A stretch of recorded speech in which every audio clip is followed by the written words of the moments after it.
Olá, Mais Direitos, Mais Humanos está no ar com o compromisso de trazer até você discussões, ideias e ações que podem transformar a vida, a sociedade e o meio ambiente. Esse programa é para quem tem adrenalina, para quem quer transformar, para quem está na batalha, para os antenados aos conflitos sociais, para quem tem bode da discriminação, da miséria e de quem diz não para a diversidade. Aqui todo mundo tem voz. A gente, a plateia e os músicos. E para você, conectado com a rede, saiba mais sobre as experiências do Mais Direitos, Mais Humanos no nosso site. Lá você vai poder participar, postando seus comentários e compartilhando todos os programas com seus amigos. Confira também o programa nas redes sociais. A gente sempre recebe 2 grupos de jovens ligados a direitos humanos. Eles conversam, debatem e trocam experiências. Hoje, um deles é o projeto Jovens Facilitadores de Práticas Restaurativas do Centro de Direitos Humanos e Educação Popular de Campo Limpo, aqui em São Paulo. Para eles, o canal é resolver conflitos sem o uso da violência. E o outro grupo é a Ação dos Jovens Indígenas de Dourados, o AGE. O projeto trabalha as questões de cidadania junto a indígenas do Mato Grosso do Sul. Milena Mateus é a coordenadora dos Jovens Facilitadores.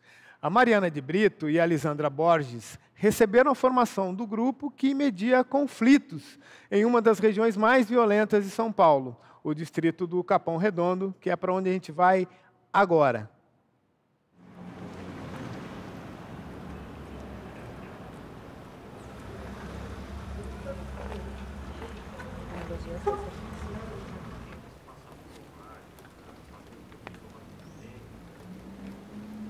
A ideia do projeto Jovens Facilitadores surgiu a partir da experiência que o CEDEP já tem com justiça restaurativa, né? Então a gente já trabalha desde 2006 com práticas de justiça restaurativa na região. E aí a gente começou, a gente tinha dois percursos desvinculados, que era um trabalho com juventude e um trabalho que não era específico com juventude, mas era com justiça restaurativa. E aí a gente começou a perceber como era importante integrar essas duas coisas, justamente por conta de quando a gente fala de violência, a gente está falando de um público que é afetado e que também reproduz a violência, que é um público jovem. Então a gente pensou como seria importante a gente trabalhar com juventude, com essas ações de resistência no território que esses jovens já produzem e articular esse trabalho de justiça restaurativa, onde vítima e agressor possam se libertar dessa identidade de vítima e agressora. São pessoas que estão tentando restaurar o dano. E aí você olha uma pessoa e fala, nossa, quanto tempo eu tive esse medo, eu tive esse monstro que, na verdade, não existia, né? Era um ato, né? Você consegue colocar a agressão ali num lugar, é um ato, é um episódio, né?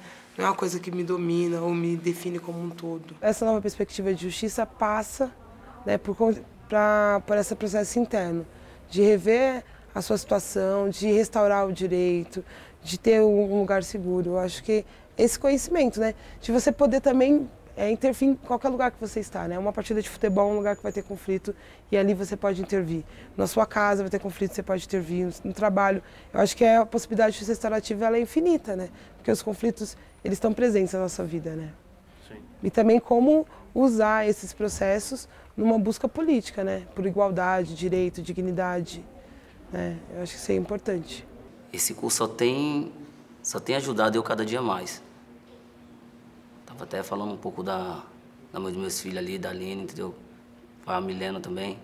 E nós temos vários conflitos, eu e ela, mas é em troca do quê? Em troca de um carinho que falta, entendeu? Saber perdoar. Mas eu vou buscar isso. Estou tentando. Quem ainda não caiu quer o perdão. A gente só sabia falar, criticar e falar um monte e não escutar o outro lado da moeda, entendeu? Mas eu estou tentando. Eu falava que nunca vou perdoar ninguém e estou tentando levar isso aí. E é isso que eu tiro daqui do curso. Eu agradeço muito por esse curso. Essa dor é legítima, né? Mas como que eu posso olhar para essa dor e tomar uma outra atitude que não reproduza mais dor para mim e para o outro? Porque matar uma outra pessoa não vai curar a minha dor. Porque a minha dor não tem a ver com o outro, tem a ver com o que o outro fez para mim, né? Então, como que eu olho para essa dor?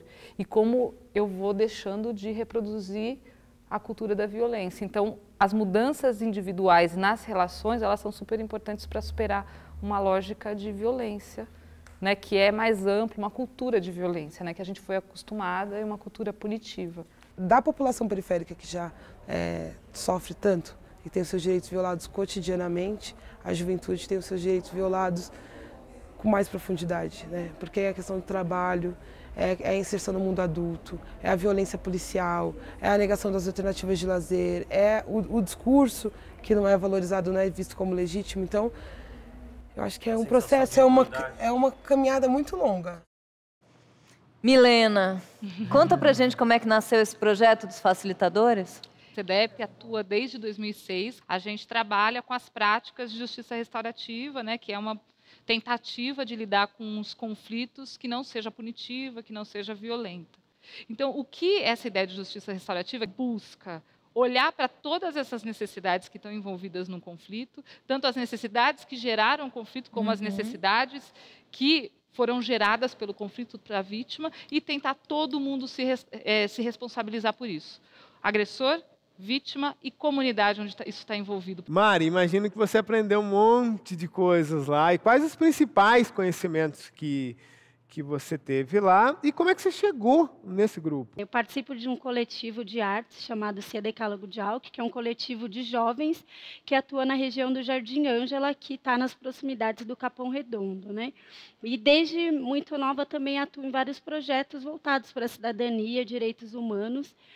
E aí, quando veio a proposta do SEDEP, essa questão de conhecer mesmo a justiça restaurativa, conhecer essa proposta para conseguir desenvolver em outros ambientes. Então, a justiça restaurativa veio como um meio também de lidar a cada momento com essas coisas. Diz uma coisa para mim, Lisandra, qual que é o tipo de conflito mais comum de chegar no grupo que você tem percebido? Eu acho que é a questão da polícia. A polícia chega muito para ofender mesmo, para julgar, não quer saber o que você estava fazendo, de onde você estava vindo. E a justiça restaurativa, a gente quer montar um núcleo em um dos núcleos da ONG, a gente quer montar um núcleo de justiça restaurativa realmente para a gente lidar com os nossos conflitos, porque a gente vai acabar lidando com os nossos conflitos. Porque o conflito dos nossos amigos são os nossos conflitos. Mari quer complementar? Eu queria fazer uma colocação. Dentro disso que a Lisandra falou, né? Numa proposta de justiça restaurativa, a gente, primeiro, fazer com que esses jovens não criem mais ódio, né? Então, eu sofri uma abordagem violenta da polícia, a tendência é eu criar um ódio gigantesco e reproduzir essa violência.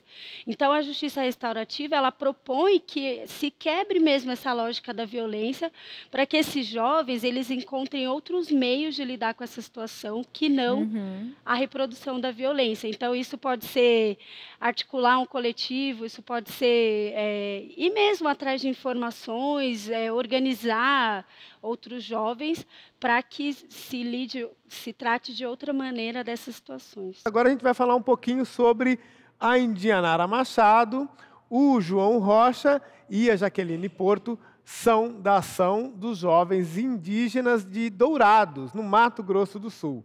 O grupo surgiu em 2011 para fortalecer a socialização da reserva indígena mais populosa do país. Então vamos lá para Dourados conhecer essa experiência.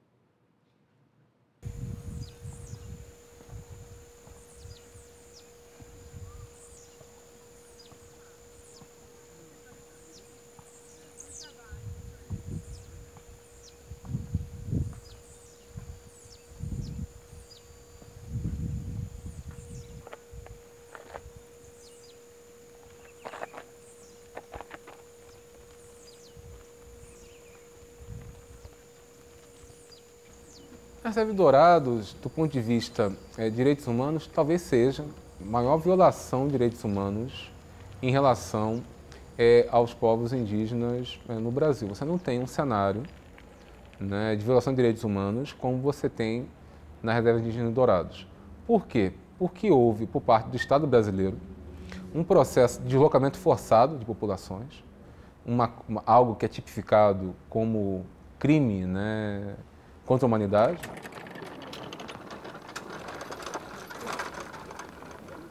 E, paralelamente a isso, exerceu, em face daquela comunidade, toda uma série de restrições de deslocamento. As pessoas não podiam se deslocar, não podiam sair sem autorização.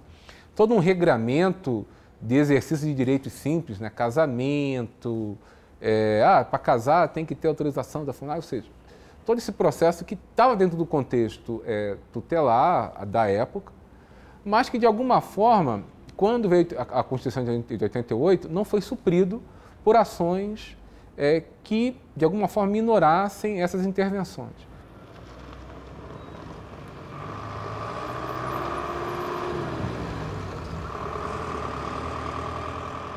Hoje em dia, então, não tem políticas que comportem a jovem indígena, então a gente sofre muito por isso, né? O Estado tem tentado políticas para apagar fogo, mas não tem uma política, assim, para ocupar esses jovens, né? Que deveria acontecer, né? Então, essas são as mais demandas, a questão da violência, né, com os jovens indígenas, a falta de educação de qualidade mesmo nas escolas aqui da aldeia, né? Porque se você tivesse uma escola boa, né, que atendesse realmente a demanda do jovem indígena, de respeitar essa especificidade que nós temos, né, talvez daria certo. Mas essa educação que é implantada não dá certo. Por quê? Porque na verdade, eles só mudam a língua, né? Mas o sistema é o mesmo, só que o sistema indígena é diferente. Então, eles deveriam repensar isso, essa forma de educação. O movimento dos professores indígenas é justamente para desconstruir essa escola antiga, né? Para implementar outro tipo de escola que respeite a língua, que se ensine na escola elementos culturais, línguas, a forma de trabalhar a educação indígena. A escola tem que integrar, valorizar a história, a trajetória dos povos. Quem escreveu essa matéria sobre a demarcação foi o Nilson, o professor Nilson Mar. Você não tem nenhuma estrutura federal com capacidade de gerenciar de forma adequada os povos indígenas, tanto no aspecto de saúde, quanto nas questões básicas de políticas públicas, e muito menos os estados e municípios entendendo que os indígenas fazem parte da sua comunidade e devem receber, da mesma forma que os demais cidadãos, os mesmos direitos. Acesso à segurança, acesso à escola. É muito comum o programa tal, tem na escola, mas lá dentro da aldeia, mas é uma escola municipal, né? Por que dentro da escola municipal, na terra indígena, você não vai ter o mesmo serviço que você tem na escola municipal que está localizada fora da comunidade? Então, passados 25 anos da Constituição, essa concepção de que um índio não é federal, mas que um índio é um cidadão, né, que deve ter os mesmos direitos, respeitadas a diversidade cultural dos demais cidadãos brasileiros, isso até hoje é uma falácia.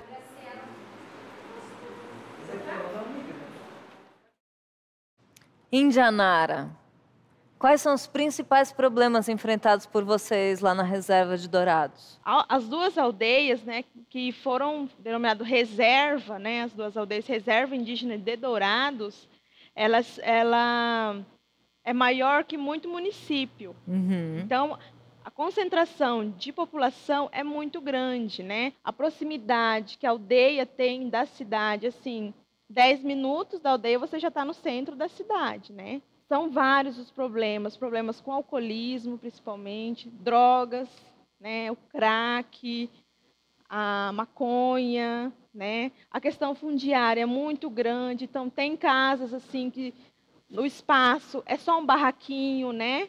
Então não tem espaço para plantar, para fazer, né, as mulheres para fazer os cuidados. Então é meramente o barraquinho, não tem. Uhum. Então é um problema fundiário, a questão do alcoolismo, das drogas. Jaqueline, conta pra gente como é que nasceu o AGE, quais são as ações que o grupo faz para a gente entender melhor?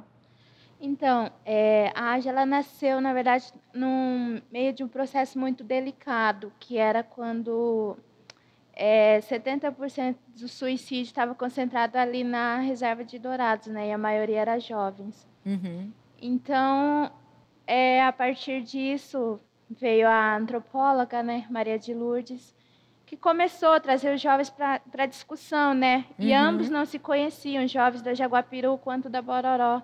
Tá. Então começou a se criar uma interação e se percebeu que os suicídios que aconteciam no momento era porque os jovens eles se sentiam assim sem perspectiva de vida, sabe? Não tinham o que fazer, abandonados pelos pais, pais alcoolizados, muitos deles não conheciam suas mães, enfim, expostos ao tráfico de drogas, e onde, assim, até nos dias de hoje, não se tem muitos programas que atendam os adolescentes na aldeia.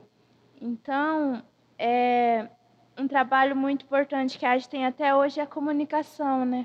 A internet é uma ferramenta importante para vocês? Para ambos os grupos? O vídeo, a internet, o jornal, o programa de rádio. Esse foi o meio de a gente fazer uma ponte entre a cidade e a aldeia, né?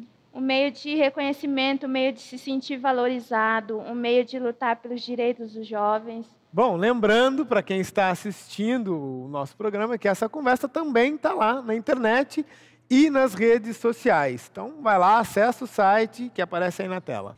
A mediação do conflito é muito importante para os direitos humanos. Ela transforma a cultura da violência em cultura do diálogo.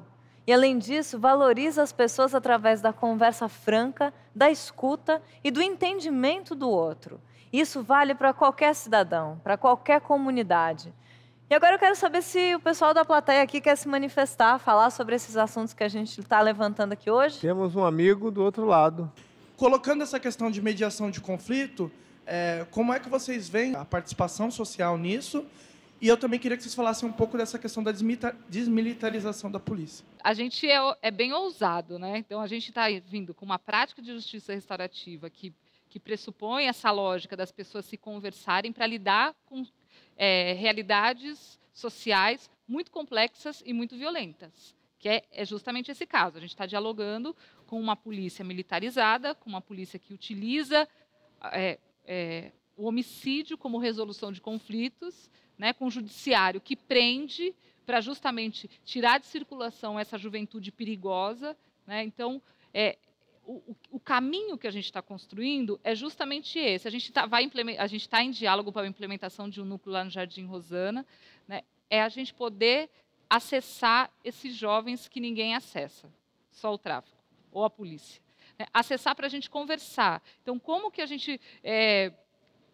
esse sujeito pode se entender nesse contexto e pode respirar, tirando a cabeça um pouco dessa loucura, dessa violência, e poder se colocar como um sujeito de direitos que reivindica políticas. A gente está se articulando com coletivos de jovens que atuam já lá há muito tempo. Então, a gente não está criando a roda, né? A gente está se articulando com o Fórum em Defesa da Vida, com os coletivos, com o movimento hip-hop, com os movimentos de saraus, que são os movimentos que já estão nesse movimento de resistência a partir de uma construção de outra identidade. Muito bem, obrigado, Milena. Mas a gente vai continuar depois o nosso debate aqui, Dourados, Capão Redondo, Dourados, mas no momento a gente vai conhecer o grupo Pitanga em Pé de Amora. Fala um pouquinho da banda pra gente, do grupo, né, pra gente. Bom, o Pitanga é uma banda, enfim, formada por mim, eu sou o Diego, Casas, Daniel Altman, Ângelo Orsini, Gacetubo e a Flora Popovic. A gente toca músicas que são feitas pela gente sempre, são sempre músicas nossas, assim. A gente já está nessa faz um tempo, a gente tem um disco lançado que está inteiro para download na internet. São daqui de São Paulo? Daqui de São Paulo mesmo. Então, vamos fazer um pouquinho de poesia aí para a cidade. Bora. E para os nossos amigos aqui todos. Quem hoje ouve o que eu canto sabe um tanto do que eu sou. Pois é que a vida, quando me envolve, me devolve num verso assim, que é feito coisa que não se fala, mas não cala dentro de mim. Porque eu bem sei, o meu canto é som, é como eu sou mais do que sou. Quem ouvirá quando eu me fizer cantar, enquanto minha voz puder soar?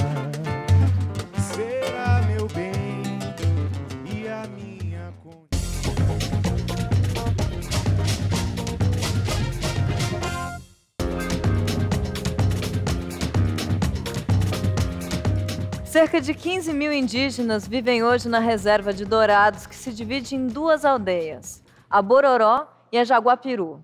As etnias Guarani Kaiowá e Terena ocupam um território de 3,5 mil hectares. A reserva foi demarcada em 1917 com o objetivo de confinar, eu disse confinar, os indígenas até que eles estivessem prontos para ser integrados na sociedade. A partir da década de 70, a soja e o agronegócio começaram a fechar o cerco na reserva, e apenas uma parcela do território original permaneceu com os indígenas. Vamos conhecer essa história, um pouquinho mais dessa história, aqui no nosso telão.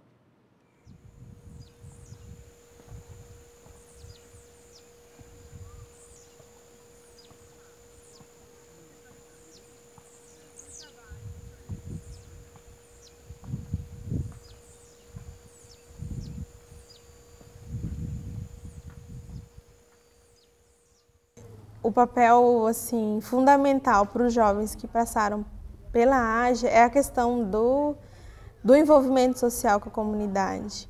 Que eu acho que principalmente do jovem. A gente se preocupa com a comunidade, a gente tenta resolver, tenta estar junto, tenta...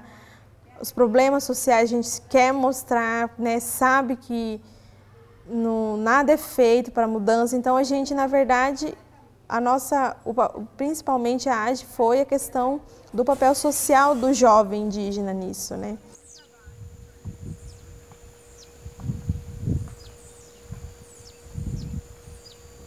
Ninguém se preocupava com a situação social dos jovens, ninguém se preocupava com se eles estavam sofrendo, os problemas, como é que nós vamos fazer isso. Hoje já tem uma preocupação voltada com a classificação jovem indígena. Antes era mulher, criança e idoso, né?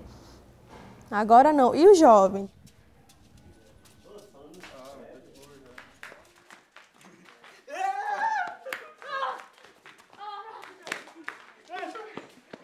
Foi difícil conquistar essas crianças, trazer elas para as aulas e... assim, a AGE, a gente, nesse trabalho, já tem, esses alunos eles já fazem parte, né, do programa, então eles já ocupam esse espaço.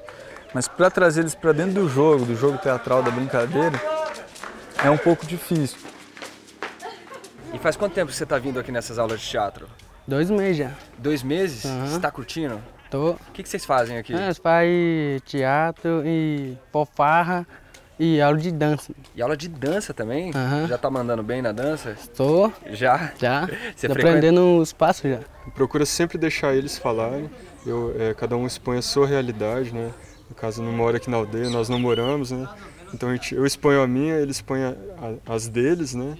De forma que a gente dialogue de maneira igual, né? A gente tenta passar que sim, tem direito, quais são esses direitos, né? A gente tenta colocar isso nas atividades, no teatro, né? Não simplesmente às vezes com palestra, porque às vezes o jovem não... O interesse é diferente, né? Inegavelmente a aldeia ela está sendo engolida pela cidade, né? Então a gente tem que dialogar de problemas que estão chegando, né? E como que eles vão lidar com isso? Os meninos que saem à noite por aí bebem, começam a sair armado. Então eles pegam, eles conversam com esses meninos, convidam para estar participando dos grupos, tá ocupando a cabeça deles, né? O foco hoje é a questão da violência entre jovens indígenas, que é a questão do se matar, do suicídio, tudo isso, né? O álcool, na verdade, ele é só um estupim para os problemas todos que já acontecia, né? Tem que tocar direito, Léo. No que você acha que o esporte é importante para esses jovens e adolescentes que estão aqui?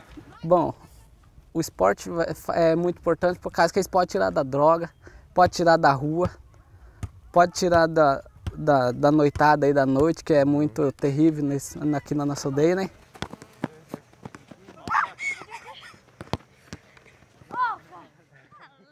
Indianara, qual que é o principal conflito entre vocês e os fazendeiros hoje? A gente tem lutado pelos nossos tecorrás, que são territórios tradicionais dos Guarani, dos Terena e as etnias. Então, a gente vem tentando retomar os territórios tradicionais, que foram dos nossos antepassados, né? Como foi mostrado. Dourados foi o confinamento, então ali não era um território tradicional, foi confinado ali. Então, a comunidade vem tentando retomar os territórios. Mas como o Estado, Mato Grosso é um Estado ruralista, então é conflito. A mídia local também influencia muito. E a mídia está geralmente do lado de quem banca, né? Que são os ruralistas. Então, Entendi. Então a AGE, os meios de comunicação, a gente tem mostrado isso, né? Mostrado o nosso lado.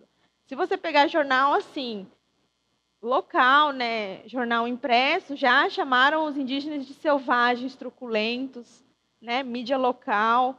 E isso é muito grave. Então, nós vamos tentando mostrar o lado nosso também, né? Porque a gente não está tentando pegar uma coisa que não é nossa. É um território do nosso antepassado. Então, o conflito hoje é muito acirrado porque o Estado ele não vem tentando dialogar com os dois lados. Ele se retira simplesmente, né? Há uma omissão, né? Isso, há uma omissão do Estado, né? E os ruralistas, os indígenas ficam se peleando, né?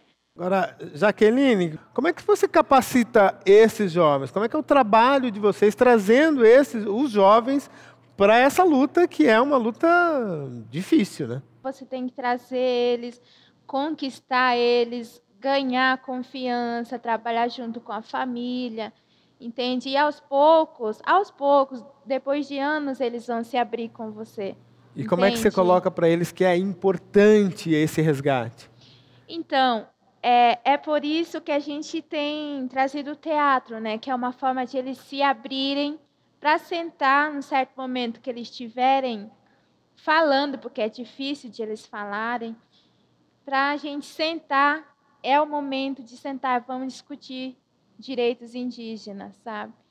É assim, não é uma coisa que você consegue dentro de 1 mês ou 2 meses. Assim, aos passos lentos, mas a gente chega lá. Agora, para combater essa mídia aí que só fala contra, é necessário também usar a mídia que é possível, jornal, internet, enfim. Como é que é esse trabalho com as mídias? Tudo isso é acompanhado pelas oficinas. Então, os jovens indígenas vão à AGE, fazem as oficinas, disso gera o produto. No caso, o jornal, a rádio. Né? Também a gente trabalha muito com fotografia. A gente já está na 3ª edição do Olhares, que é uma revista fotográfica, né? Um livro fotográfico tirado pelos próprios indígenas também. Então, eles vão, enfim, passa-se as principais técnicas de fotografia e aí eles vão com as máquinas fotográficas para casa, leva isso e fotografia com os olhares dele, isso gera também um produto, né? Segundo o IBGE, 73 mil pessoas se autodeclaram indígenas no Mato Grosso do Sul, dado que faz o Estado ocupar o 2º lugar no ranking de maior densidade populacional de indígenas do país.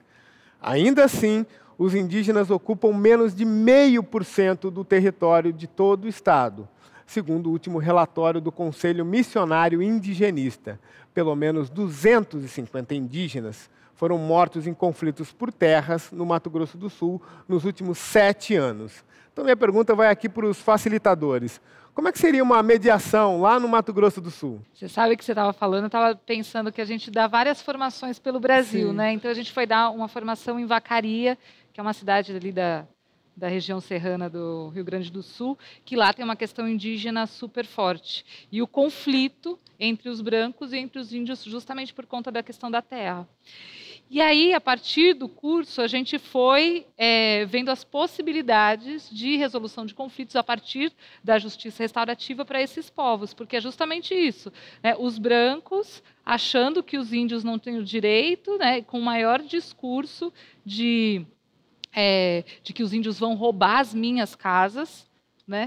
E os índios com a sua legitimidade também de reivindicar o território. Então, durante o curso, essas pessoas começaram a perceber como o outro lado do conflito, super acirrado, né, entre moradores, e que no caso, ali o caso não era com latifundiários, mas eram com os moradores.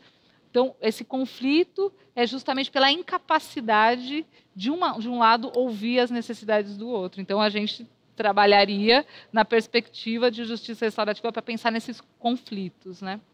Ok, queria chamar a nossa plateia a participar aqui com a gente um pouquinho. Aqui, meu amigo. O pessoal da Justiça Restaurativa aqui na região de Campo Limpo A gente ouve muito, né, e percebe de muitas pesquisas que vêm para nós assim sobre a questão da violência contra a juventude negra, né?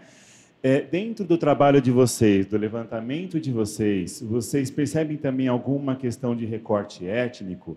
Eu falo isso porque lá na região de Campo Limpo tem mais de 8.000 indígenas morando lá, entre Pancararu, Pancararé, Funiô, Terena e outros mais. Vocês percebem um pouco isso dentro do trabalho de vocês, dessas populações que moram, por exemplo, em Paraisópolis, Real Parque e outros mais? Sempre a gente faz parte do comitê de implementação do Plano de Juventude Viva. E tem especificamente um coletivo lá da região que ele traz essa discussão bem forte. É como se fosse um tapa na nossa cara, né? Porque é justamente isso, lá na Real Parque mesmo, né? Essa questão dos Pancararu e tal.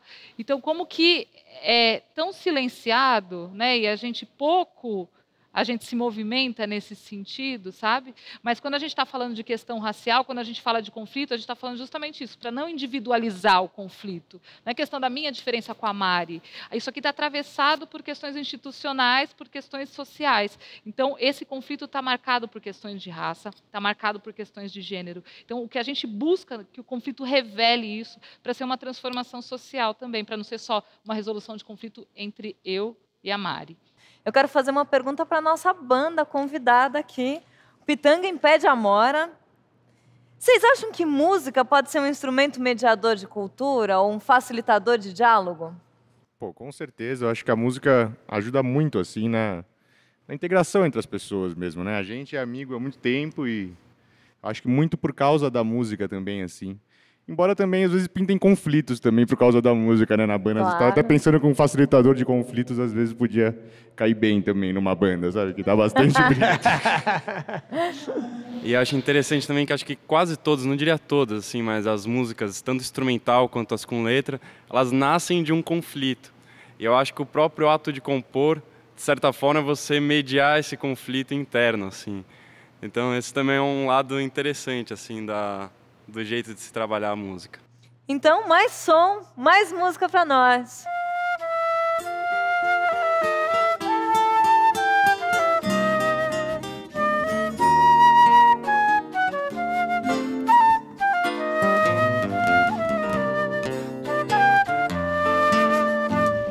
Eu parto desse chão que é parte do que eu fui, é parte do que eu sou. É que a partir daqui a vida vai ter que melhorar. Eu vou voltar lá pro sertão.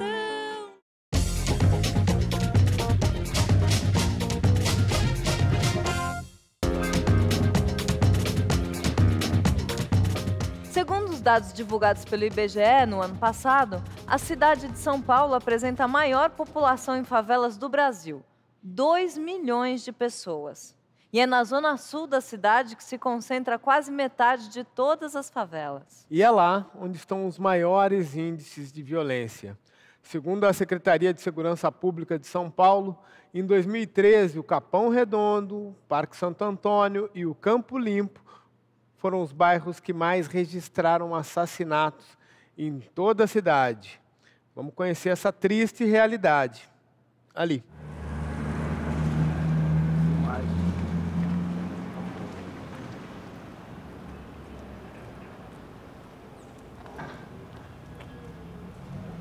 Ô Perna, e quando alguém pisa no seu calo, o que você faz?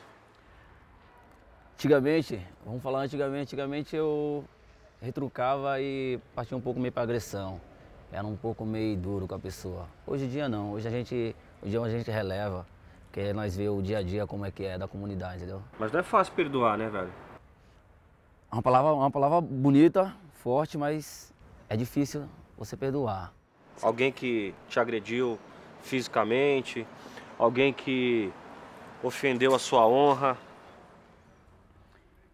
Então, fisicamente a pessoa fez um ato comigo, antes de eu fazer o curso, se eu perdoaria ele, não. Mas hoje em dia eu ainda paro para pensar, converso com a pessoa, posso ainda não dar a palavra do perdão para ele, entendeu? A única pessoa que pode perdoar ele é Deus. Posso voltar a falar com ele, mas não vai ser a mesma coisa. O retorno do recalcado, que é o que a gente chama em psicanálise, é esse mecanismo de violência que a gente chama de punição. Quando uma pessoa é violenta com outra, a gente acha que a necessidade é de fazer com que essa pessoa sinta como a vítima dela se sentiu.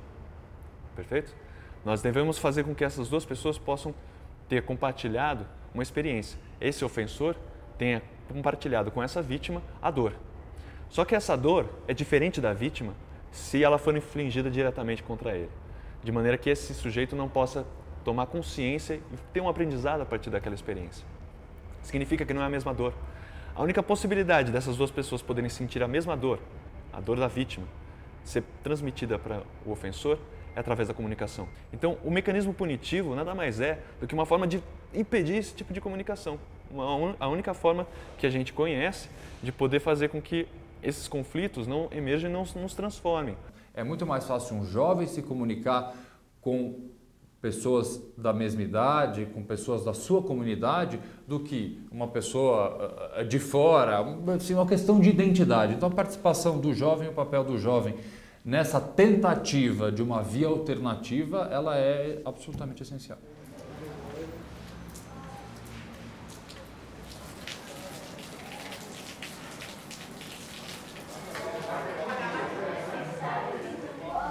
Ela mudou bastante desde que ela fez esse curso.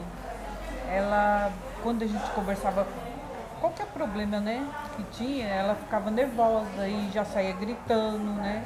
E agora não, agora ela tá diferente. Ela sabe que a gente conversa com ela, se acontece alguma coisa, ela para, espera, conversa, entendeu? No curso, eles mostraram pra gente alguns tipos de pessoas, tipo, como você reage com a raiva. Eu me encaixei no estátua, que é, se eu tô com raiva de você, eu simplesmente vou congelar tudo que eu sinto, não vou mais olhar na sua cara e a partir daquele momento você pra mim morreu.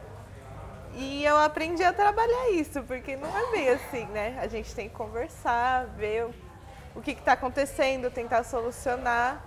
E não apagar uma pessoa que é importante na sua vida por causa de uma questão besta. Lisandra, o que falta, na verdade, para a gente conseguir justamente se colocar no lugar do outro, olhar para o outro e enxergar o outro? Eu acho que faltam pessoas, falta comunicação, falta aquela coisa de um bloco do beco que é a ONG que eu tô. Falta um bloco do beco na vida das pessoas. Como é que é o bloco do beco? O que ele faz por você? Que ONG é essa aqui? Mudou minha vida, literalmente. O que essa ONG faz para que você sinta isso? Então, como é que eu ela acho atua? que essa coisa do amor, da união, do companheirismo, tá faltando alguma coisa, eles ajudam, tá precisando de alguém para conversar, tem muitas pessoas para conversar. Tá faltando não tá faltando cultura mais no lugar que a gente está agora. Na região do Jardim Ibirapuera, Jardim São Luís, não falta cultura. Faltava um maracatu na minha vida, que é o que eu tenho agora. Faltava um sarau, que é o que eu tenho agora. Agora eu queria fazer uma pergunta para a Milena. Por que toda vez a gente ouve falar sobre a zona sul de São Paulo, Capão Redondo, Campo Limpo, Jardim São Luís, sempre a gente fala sobre a questão da violência? O que tem nesse bairro a mais, ou principalmente o que falta nesse bairro, para que ele tenha essa característica negativa? Eu acho que quando a gente fala da periferia de São Paulo, né, que tem a ver com esse processo de crescimento urbano, que foi acompanhado com o crescimento de periferização da cidade, então cada vez mais, e a gente vive até hoje, é especulação imobiliária, é expulsar as pessoas para as franjas e para que as pessoas fiquem confinadas em espaços extremamente segregados, sem direitos e com múltiplas violências atravessando essas pessoas. A polícia está lá para controlar, mata, prende aquelas pessoas que perturbam esse equilíbrio da desigualdade, né? Mas tem a violência de gênero. Quase todas as meninas que participam do curso já sofreram abuso sexual, sofreram violência de gênero, e a gente percebe como os meninos reproduzem isso. E como essas meninas também, marcadas por essa feminilidade, acabam também reproduzindo violência com seus filhos, enfim. Então, o que a gente percebe é que, nesse lugar em que a maior violência é não acesso a direitos básicos, a direitos humanos, a possibilidade de construir uma trajetória, né, de ser inserido no mercado de trabalho, ou construir uma trajetória onde eu seja reconhecido, os grupos ficam muito permeabilizados para passar por essa violência. Mas, ao mesmo tempo, a gente tem essas coisas maravilhosas de coletivos de jovens, isso desde a década de 90, com hip hop, enfim, esses movimentos de resistência e de contestação de tudo isso, produzindo coisas maravilhosas, sendo a cultura esse veículo tão poderoso, né? Então, a gente vê esses meninos fazendo as coisas, gente, fala, da onde surgiu isso? Como é que você vê a questão da redução da maioridade penal? Primeiramente, a gente vê que existe um sistema penal que não funciona, né? Então, o jovem é colocado lá, a gente tem várias práticas de punição e que não dialoga em nada com a questão da juventude. Então, reduzir a maioridade penal na minha opinião, tapar o sol com a peneira, porque essas desigualdades, essas lógicas que existem na periferia e em todos os outros lugares não vão mudar porque se reduziu a maioridade penal. A questão da maioridade penal, na minha opinião, ela não é o centro da discussão. O centro da discussão, para mim, é a educação. Então, é criar outras alternativas para essa juventude, para essas crianças, para que, assim, ela vai escolher ir para outros caminhos, mas ela vai ter a possibilidade de escolha. Porque eu, como uma moradora de periferia, como professora de uma escola de periferia, eu vejo o quanto falta para esses meninos, o quanto falta a área de lazer, o quanto falta uma educação de qualidade, né? Então, que necessidades estão sendo atendidas desse jovem? Então,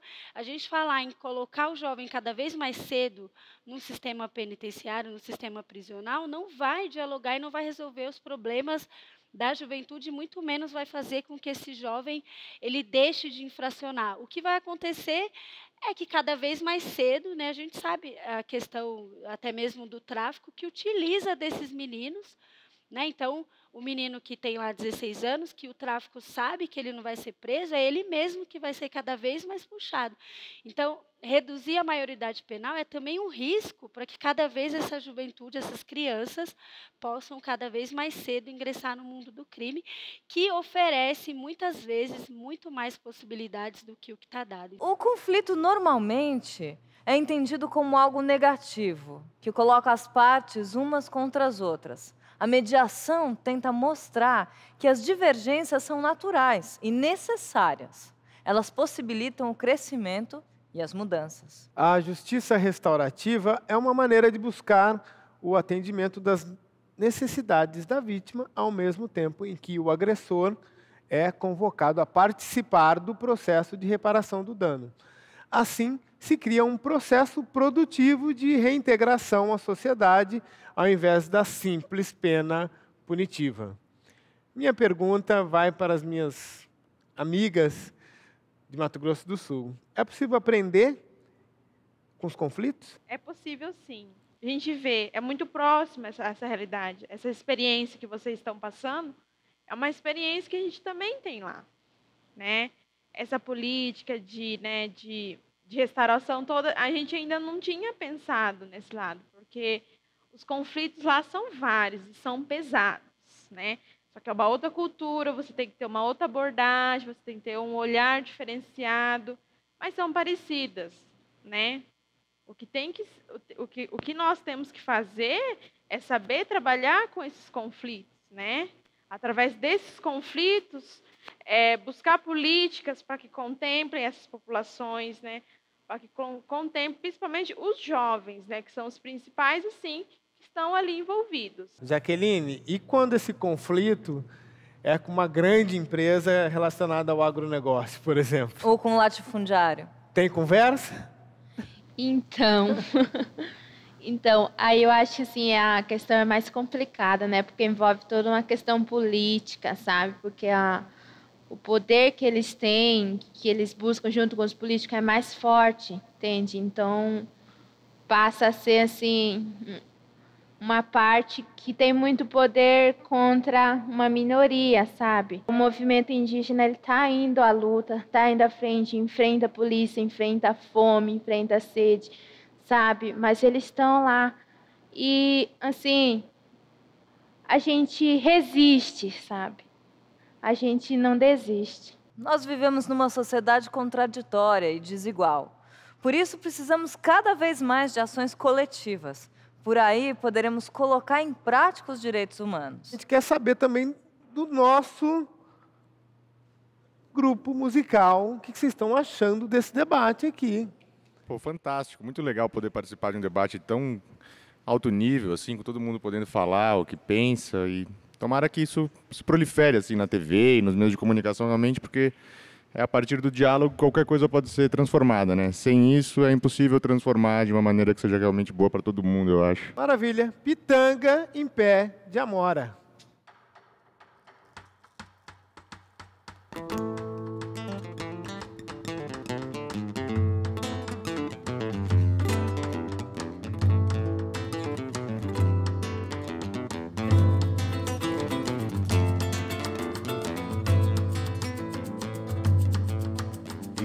Ninguém viu quando o dia não quis raiar, ninguém resistiu ao Deus dará.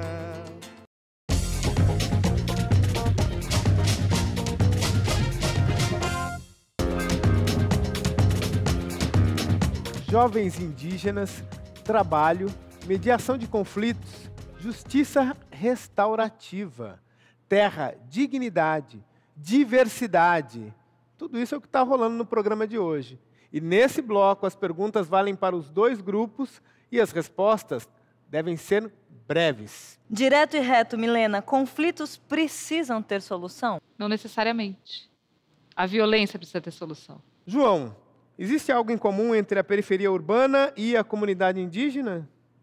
Sim, as duas são marginalizadas pela sociedade. Mari, divergências são naturais e necessárias?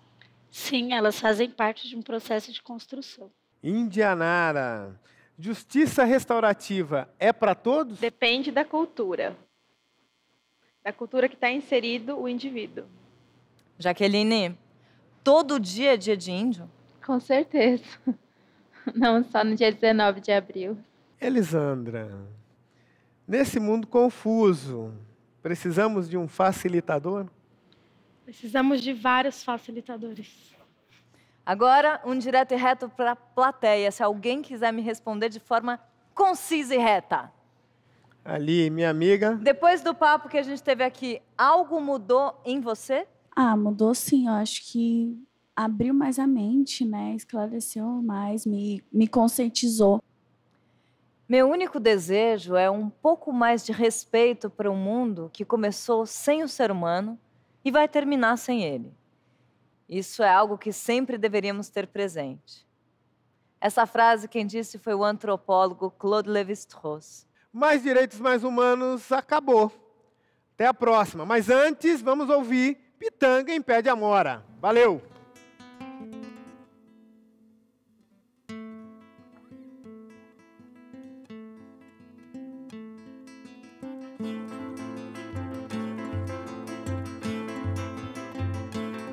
Olha quem vem me fazendo calorão, já vem chegando e vem pra me atiçar. Vem me tirando com a mão meu peito, coração. E o que é que eu posso? É todo nosso, deixa estar. Tanta saudade que eu conheci quando eu te vi de algum lugar que eu não podia ter. E eu desprendia do chão no vão entre você e a minha alma, que esse corpo é de aluguel. Olha quem vem me fazendo calorão, já vem chegando e vem pra me atiçar.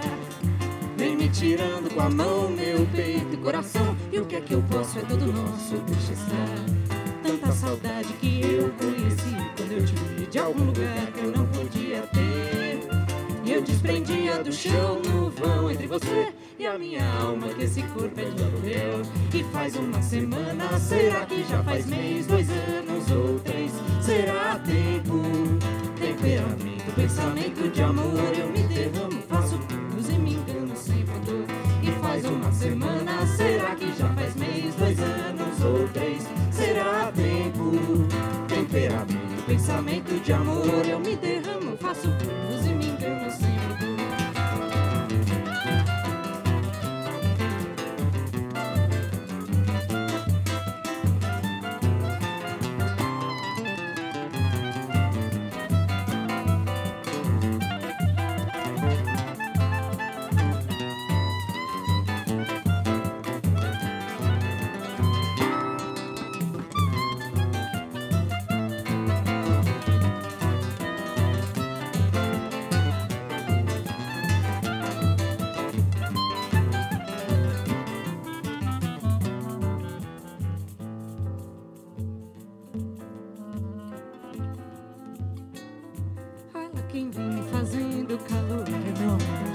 chegando e vem pra me atiçar.